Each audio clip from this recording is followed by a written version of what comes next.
Gue jadi salty guys. Ya Allah. Gue boleh ikutan kan? Boleh. Tapi aja. Tapi kelihatan sih. Bentar ini sudah. Halo what's up guys, welcome back with me di channel Double XP and Double V. So ya kali ini gue nggak ngevlog lagi, motovlog karena ya hari ini hujan terus. Ya gue nggak bisa cuy nyiprat, ceret anjir, gue mager banget juga keluar. Makanya kali ini terus juga dibantu gue lagi UAS. Setelah itu ya gue ini juga habis lagi ngerjain UAS dan gue lagi bukan di rumah gue, ya di base camp ya di. Yo ya aja lu. So kali ini gue pengen ngasih cara gimana lu jadi motovlogger pemula. Apa sih yang dibawa, apa sih yang lu pakai, apa sih yang lu dibeli yang pertama kali. Oke, lanjut aja ke pembahasannya ya. Pertama, gue tuh awal motovlogging, sebelumnya sih ini gue vlogin di TikTok gue. Rata-rata gue yakin kalian itu di sini pengunjung TikTok gue yang beralih ke YouTube, dan ya pembahasannya gue taruh di YouTube karena lebih luas aja dan lebih durasinya lebih panjang daripada TikTok. Dan ya langsung aja ke pembahasannya. Pertama, gue kalau motovlogging itu pertama pakai Ycam. Sebelumnya banyak banget yang gak pakai Ycam, pakai yang Bipro bisa. Jatuh kan, pakai Bipro bisa, pakai Kogan bisa, ataupun yang penting Asian Cam. Yang budget murahnya itu Ycam. Dan di sini gue awal beli di tahun 2000 berapa ya, waktu gue SMP kelas 3. Di situ harga masih 1,5, sekarang sih udah 800.000 harga barunya. Tapi menurut gue ini cukup worth it, sampai tahun sekarang ini cukup worth it. Karena ya udah murah, kualitas bukan main cuy. Masih bisa lah ditandingin sama GoPro Hero 4, Hero 5 ya. Kecuali Hero 6 itu udah mulai enggak sih kalau bisa buat ditandingin. Tapi untuk sekarang ini masih worth it karena kualitasnya masih bisa terjamin 1080, 2K juga masih bisa ngangkat. Mungkin stabilizernya sih kurang sih.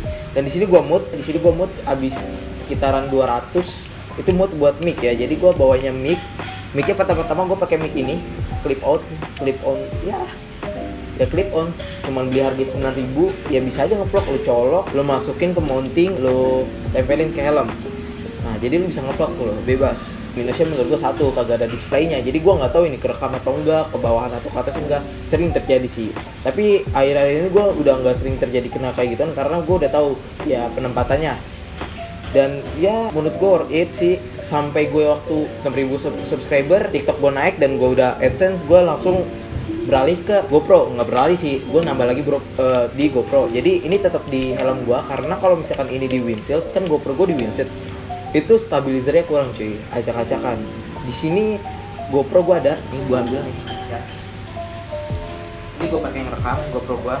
Jadi ini GoPro-nya, gue ngambil di GoPro Hero 8 Black ya. Gue ngambil di harga 4,1, tapi ini gue beli second. Baru sama second sebenarnya sama aja sih. Ya kualitasnya cukup sih, bukan cukup sih, udah lebih daripada cukup, bukan lebih daripada cukup lagi. Tapi lebih. Kenapa? Gue bilang lebih karena itu stabilizernya yang GoPro Hero 8 itu udah 2.0. Kalau misalnya Hero 7 itu masih belum 2.0, jadi stabilizer masih kurang. Sekarang itu ada smooth stabilizer. Oke. Ya menurut gue sih pertama motovlogging sih emang sih nyari penonton views itu lumayan susah. Apa mungkin gue harus kasih tipsnya ya? Gimana kita mendapatkan penontonnya lebih banyak dan ya lebih gampang aja untuk penempatannya. Sekarang kenapa gue bisa ngomong sama teman gue yang rider lain itu gue pakai intercom. Sorry banget, gue lupa banget bawa helmnya karena gue ke rumah teman gue ini gue pakai mobil, besok gue pakai motor pakai helm. Jadi gue bisa nunjukin intercom yang gue intercom pakai V6 itu gue mood juga habis berapa waktu itu. Gue beli intercom plus mood itu habis di kisaran 6,5. Sekarang gue kurang tahu lagi itu plus mood ya. Jadi bisa langsung gue colokin ke Ycam mode, dan teman gue kalau lagi konekan nyambung audionya ke Ycam gue. Lumayan sih kualitasnya, makanya gue masih belum mau ganti lagi. Sebenarnya sih niatnya gue beli GoPro itu buat taruh di helm karena kenapa ya, buat biar enak aja bisa ngelihat displaynya. Tapi menurut gue untuk akhir-akhir ini ya masih worth it-an Ycam, worth it juga. Tapi makanya gue kasih di windshield si GoPro itu. Nah bisa juga sih mahal juga, yang adapter buat GoPro-nya itu harganya 2 juta. Ya gue masih belum bisa sih ngebelinya sih. Sayang juga cuy. Mending gue pakai dua aja kayak gini. Oke sih menurut gue segitu aja. Kalau kata gue, lu kalau misalkan pakai kamera apapun itu, lu jangan cukup ya kamera gue kualitas gue jelek banyak yang nonton. Ya lu temen lu crash aja, lu pakai kamera Kogan lu banyak yang nonton gitu kan. kayak gak usah lu ngeluh-ngeluh gitu bikin kayak GoPro sih. Tapi menurut gua yang pertama lu beli untuk pemula bagi motovlogging, yang pertama lu beli kamera. Kalau menurut gua nih ya, action cam, karena secondnya aja udah 400, harga barunya 800, tapi mendingan beli second abis itu lu mod, itu habis 800 sih menurut gua. Lebih mendingan ini, jangan GoPro dulu. Kalau kata gua, kalau GoPro dulu lu abis di budget gitu kan, nggak bisa beli yang lain, nggak bisa project. Dan gua beli GoPro juga sebenarnya biar enak juga saat gua ngevlog tanpa gua ngeliat. Kalau Ycam kan nggak bisa ngeliat ditampilin, kalau GoPro kan bisa ditampilin gitu kan. Terus stabilizernya enak dan weight-nya udah ultra weight ya. Ya kalau misalkan gue pakai DSLR yang ini, ya itu udah berat. Terus kameranya nggak bisa di flip, habis itu ya kurang worth it juga. Kalau GoPro kan bisa lu kantongin gitu kan. Udah sih, gue kebetulan kalau misalkan Ycam pakai baterai 2. Kenapa pakai baterai 2? Ya karena kalau Ycam nggak kayak GoPro, baterainya cepet habis. Kalau GoPro baterai habis bisa dicolok juga, terus tahu indikator baterai habisnya. Dan mounting palingan kalau kata gue, lu modal 1 juta, nggak sampai 1 juta juga lu bisa ngevlog sih. Nggak usah itu sih, yang penting kamera.